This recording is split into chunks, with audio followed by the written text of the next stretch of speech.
Welcome to Whiskey Gaming, and this is my late review of Dying Light 2 Stay Human. I played it on the Xbox Series X. It's also available on the Xbox Series S, Xbox One, PS5, PS4, PC.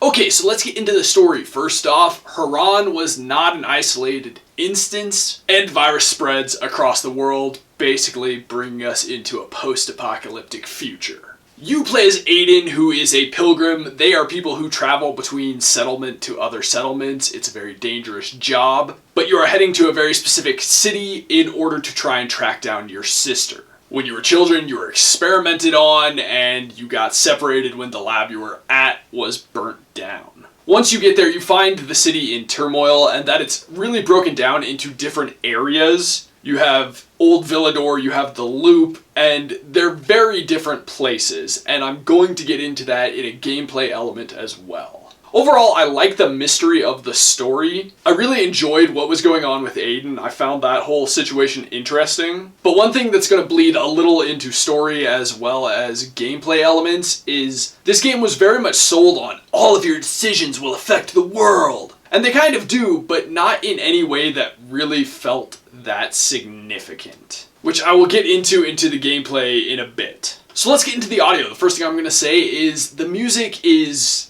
I'm not in love with it. There are times where the music just feels really out of place, but then there are times where the music is nice and relaxing and works in those situations, so it's just kind of weird. As for the sound effects, I think the sound effects are well done for the most part. I definitely ran into a few times where there were missing sound effects, and that's frustrating, obviously. But I like the sound effects for the combat and the creatures, and for the movement and the world itself.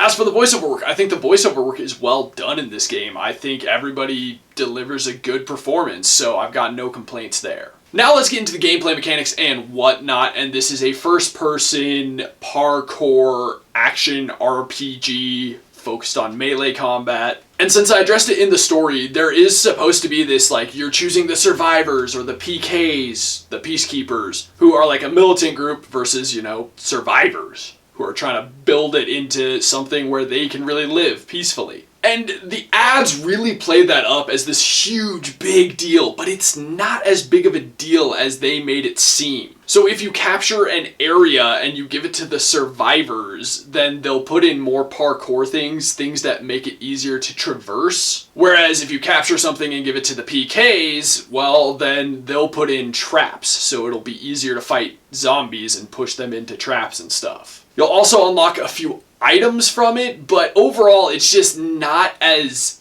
big of a deal as they sold it as. Also, one of the things that I found really disappointing in this game is the traversal. When you're first in Old Villador, it's awesome. It feels a lot like the first Dying Light. There's a lot of parkour. You're jumping from rooftop to rooftop. You know, you're sliding under things. You're doing the parkour thing kind of like in the first game. But once you get to the Loop, it really gets away from that because everything's fucking skyscrapers and they're way too far apart to jump to, and you have to use this paraglider. And for me, it just took away what was at the core of the first Dying Light. It was like, we're trying to add something new, but when they added something new, it stripped away from what was originally built and something that I really enjoyed. As for the combat, it's still very similar. It's that first person, a lot of melee weapons. One thing I don't like is it's not as easy to repair weapons as it was in the first game, because all weapons are very degradable and they will break eventually, and you can do some stuff to repair them, but it's very limited and it's not as easy as I would like, and it's not told to you. So at first you're just going around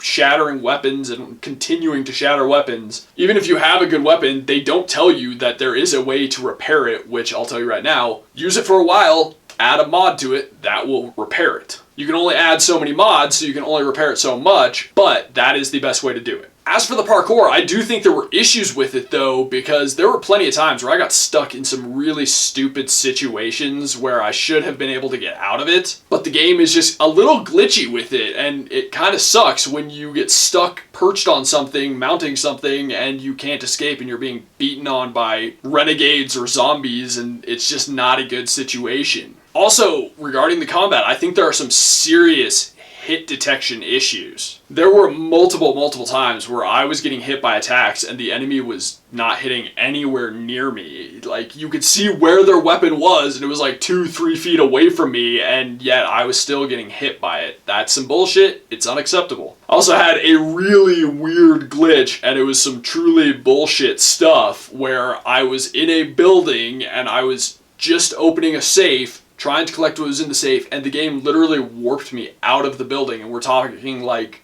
100 feet up. Fortunately, it also deployed my paraglider when that happened, so I didn't just like fall to my death, although I did intentionally try and kill myself and hopefully warp back into the building. Didn't work that way, but it was a really weird and unacceptable glitch, and it wasn't the only time that I got warped around, and I'm not okay with that. Obviously, that's a problem when you're trying to escape zombies or just trying to collect shit. When I'm trying to collect an objective and I get kicked out of the building and have to climb my ass back up into the building just because the game glitched, that's not okay. One other thing I had issues with is the climbing in this game. Your stamina bar is just kind of ridiculous. It doesn't make sense. Like, ladders. Doesn't use your stamina. Objects in the world that would function exactly like ladders eats up your stamina. And early on, your stamina is shit, and it leads to some serious issues with exploring, and it's just really frustrating and unnecessary. Also, the paraglider using your stamina is really fucking stupid. Like, the paraglider should be its own thing that you can only glide so far, and it shouldn't eat up your stamina. I don't understand that. I don't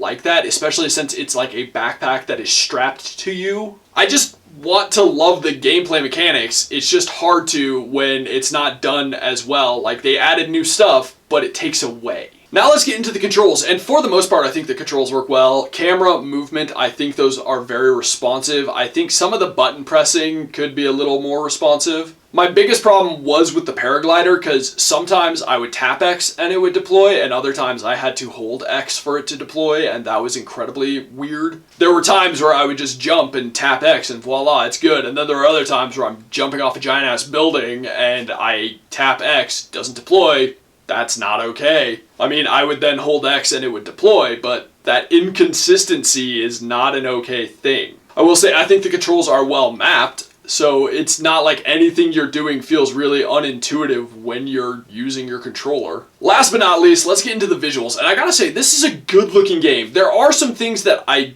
definitely feel could look better than they do, even considerably better than they do, considering I'm playing this on the Series X. But I gotta say, I really love the world that they built. I think they did a good job, or at least when we're talking about Old Villador. I really like that feeling of like an older European city, not town, or like village. It is very much a smaller city. Maybe a suburban area, but a lot of apartments, a lot of smaller buildings, very easy to parkour around, very well functioning in the world that they built, and functioning in that dying light sense. It's when you move on to the loop where it's still a really beautifully designed world and it looks great, but it just doesn't function as well, and it doesn't quite fit that dying light functionality of parkour action. That being said, I do think the people look really good, and the facial like animations, I don't know if they like captured all of that of the actual actors and whatnot, but it looks really good. It's actually very impressive. I also really like the zombie design. I think they did a good job with that. I think just overall visually, I think it's a very good looking game. I'm happy with what they did. So to wrap this up, I know I've ragged on it quite a bit, but I actually was, for the most part, having fun with it, despite the moments of pure bullshit. I definitely think there's fun to be had here. I think there are a lot of glitches that still need fixing, though. I will say it pretty simply,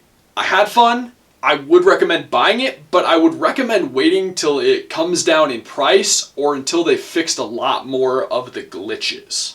Okay, so in the comments down below, why don't you tell me, did you play the original Dying Light? And as always, thanks for watching. If you enjoyed the video, please hit that like button. And if you like what I'm doing in general, share and subscribe. Have a good one.